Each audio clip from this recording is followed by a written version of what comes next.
hagit sa kausaban. But with that, again, I'd like to express our sincere gratitude sa ato ang LGU Lapu-Lapu sa pagsuporta sa atong mga kategoriyang programa sa DSWD. Labi na kayo sa ato ang Sustainable Livelihood Program. Ikaduha, sa ato ang pagbabalag sa buhat sa ato ang sa SIMAT, wherein nakita ito karon ang Angel and God Blessed na full force sa pagtabang sa pang-implementar sa mga programa. Sama-sama tayo magkaisa. Ato mga tugihan na DSWD SLP staff, pinamuluhan ni Ma'am Mary Ann Serdan, atong SLP officers and associations, o kamutagan mga beneficiaries na nakakaroon.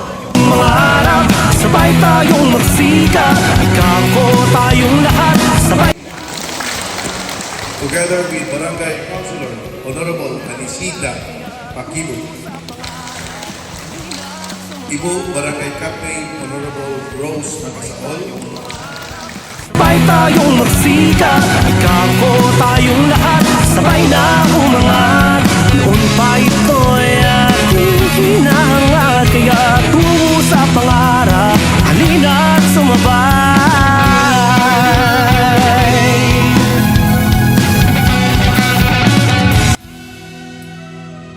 Sa ating paglalakbay, Chan Councilors, DSWD members, Sir Aldrin, o sa kanang kaubanan ng Kawit City Lake, Ma'am Jennifer Mayorga.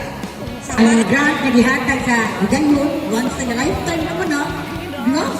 For lifetime opportunity na ako, pagkitagaan ka o higayon sa SLP, na mga negosyo o tayong lahat, sabay na umangat.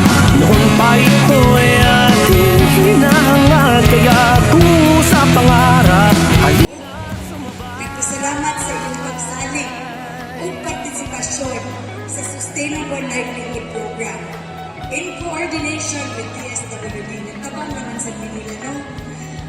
Ang maong pundo o sa kadakong oportunidad kaninyong tanan aron mapanambok inyong paginabuhi.